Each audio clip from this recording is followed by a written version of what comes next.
YouTuber Sony Akter রিমার কত ভরি স্বর্ণ গয়না আছে, আর সনি আক্তার রিমা সবখান জানে এইখান জানে না। আমি তো অবাক। সুজন মিথিলার বিয়ে কিভাবে হয়েছে বিস্তারিত থাকছে আজকের ভিডিওতে। আসসালামু আলাইকুম প্রিয় দর্শকেরা, আপনারা সবাই কেমন আছেন? আশা করি ভালো আছেন। আমরাও আল্লাহর অশেষ রহমতে ভালো আছি, আলহামদুলিল্লাহ। আপনি করে আজকে আঙ্গো সনি আক্তার রিমা ফারে আইকেওয়ালা বাস দিব, আপনাকে সাথে না লয়ে তো দিতে পারি না, তাই আপনাকে সাথে নিয়েই দিতে চলেছি। তো সনি আক্তার রিমা একটি ভিডিওতে বলেছে, আমার একটি মাত্র কন্যা, তো সে দাঁত ব্রাশ করতে চায়, তার বড়দের দাঁত ব্রাশ করা দেখলেই সে দাঁত ব্রাশ করতে চায়। সে তো দুধ খায়, তার তো বাত মাছ খায় না, তার তো দাঁত ব্রাশ করার বয়স হয় নাই। তো ঠিকই আছে, বড়দের টুথপেস্ট দিয়েছি তো তার ঝাল ঝাল লাগছে। আচ্ছা আঙ্গ বিশ্বের আফা, জাতীয় আফা, আপনি সব কিছু জানেন, এখান জানেন না? বাচ্চাদের ত্বক নাজুক এবং সেন্সিটিভ একটা জিনিস, তো বিশেষজ্ঞরা বাচ্চাদের নাজুক ত্বক এবং সেন্সিটিভ জিনিসের জন্য স্পেশাল জিনিস বানিয়েছে বাচ্চাদের জন্য বিশেষ করে। তো তাদের একটা পেস্ট আছে, আপনি কি বিষয়টা বুঝেন না? আপনি এত ভ্রমণ করেন, এলাকাবাসী সব কিছু নিয়ে ভ্রমণ করেন, আর ভাইয়ের বইয়ের চুলাচুলিটা ভিডিওতে বা সোশ্যাল মিডিয়ায় আইসা জাইট মেরা কাজ করেন, আবার জামাইকে দিয়ে সতীন কিনে নিয়ে আসেন ওই বাড়িতে কাজ করার জন্য। আপনি এইখান জানেন না?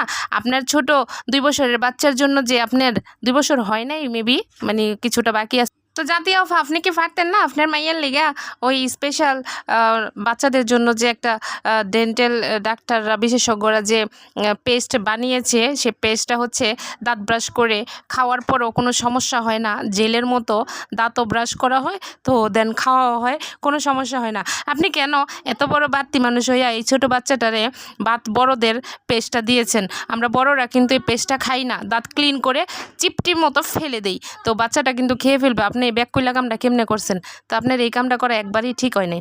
তা আচ্ছা যাই হোক, আমাদের জাতীয় অফার কাছ থেকে আমরা কি শিখবো? আপনারা সবাই বলেন আমরা কি শিখতে পারি? সে সৌদি আরব গিয়ে গিয়ে মার্কেটিং করে, শপিং করে, স্বর্ণ অলংকার কিনে। আচ্ছা আপনারা কন, আমরা হইছি মধ্যবিত্ত ফ্যামিলির মানুষ, আমরা তো ওনার দর্শক, ওনার ভিডিও দেখি, তো ওনার ভিডিও দেখে আমরা কি শিখতে পারি? আমারও তো মনটা চায় তার মতন স্বর্ণ গয়না কিনি। আপনাকে কার কার মনটা চায় স্বর্ণ গয়না কিনতে? আর জামাইয়ের লগে কেটায় কেটায় ঝগড়া করছেন কমেন্টে জানাই যাবেন। আর তিনি ঝগড়া লাগানোর কাহিনীগুলোই ভিডিওগুলোই শেয়ার করে। আড়াই মিলিয়নের কাছাকাছি ওনার ভিডিও মানুষ দেখে, মানে ওনার সাবস্ক্রাইবার। তো ওনার সাবস্ক্রাইবাররা কি শিখতেছে আমি এইটাই বুঝতেছি না, কি শিখাইতেছে? বাইর বইয়ের লগে চুলাচুলি কাইজা কাইজি, মানে সামনাসামনি না, ওই মোবাইলে ভিডিওতে আউরা জাউরা ঝাড়ু দিয়া ভাইরামো ভিক্ষা কি যে কইতাছে, এগুলো কি শিখতাছি আমরা প্রিয় দর্শকেরা? যাই হোক, তার স্বর্ণ গয়না দেখা লোভ লাগায়েন না। তার স্বর্ণ গয়না অমায়িক কত ভরি নির্ধারিত কোনো সীমাবদ্ধতা নাই। তার তিনি হয়েছে বড়লোক জামাইয়ের, ভেড়া জামাইয়ের বউ, তো ওনার জামাই যথেষ্ট স্বর্ণ গয়না দিয়েছে। তো তার এই স্বর্ণ গয়না আমরা না মাপি, না ওজন করি, আমাদের যা আছে তা নিয়ে আমরা সন্তুষ্ট থাকি, আর আলহামদুলিল্লাহ বলি আমরা ভালো আছি, আলহামদুলিল্লাহ বারবার বলি, শুকরিয়া আদায় করি আল্লাহর দরবারে। আমাদের যা স্বর্ণ গয়না আছে, যা টাকা পয়সা আছে, আলহামদুলিল্লাহ, আমাদের এত ফুটানি করার কোনো দরকার নেই। এই যে দেখেন না, গ্যাস গেছে লাকড়িতে রান্তাছি, জামাইটা আয় করতেছি। তো যাই হোক, মধ্যবিত্ত জামাইয়ের বউয়েরা এমন হওয়াই দরকার, সব কিছুর পরিস্থিতির শিকার, মানে তরল পদার্থ হওয়া দরকার, যেই পাত্রে যাব সেই পাত্রেই যেন আকার ধারণ করতে পারি। আমাদের মেয়েদের মূল লক্ষ্যই থাকবে একটা, শ্বশুরবাড়িতে ভালো ব্যবহার, ভালো ভিডিও শেয়ার করা, যেন আমার ভিডিও থেকে দর্শকরা কিছু শিখতে পারে। তো তার ভিডিও থেকে কি শিখতে পারে আমি কিছু বুঝলাম না। 2-2.5 বছর ধরে দেখা অনেক দেখা বন্ধ করে দিছি, তো আমার শিখার কোনো নাই, যে তার মতো তো আমার স্বামী এত বড় লোক না, আমাকে সৌদি আরব নিতেও পারবে না, বা আমাকে স্বর্ণ গয়না কিনে দিতেও পারবে না। যাই হোক, যা দিছে আলহামদুলিল্লাহ, যা দিছে আমি শুকরিয়া আদায় করি। আর আমার স্বর্ণ গয়না দরকার নেই, আমার আসল স্বর্ণ গয়না আমার ছেলে মেয়ে, আমার স্বামী এবং আমার সংসার। তো যাই হোক, সুজন মিথিলাকে নিয়ে এখন কথা বলবো। তার ভিডিও থেকে অনেক কিছু শিখেছি, আর শিখতে চাই না, আর তার ভিডিওতে আমি এখন যাইও না।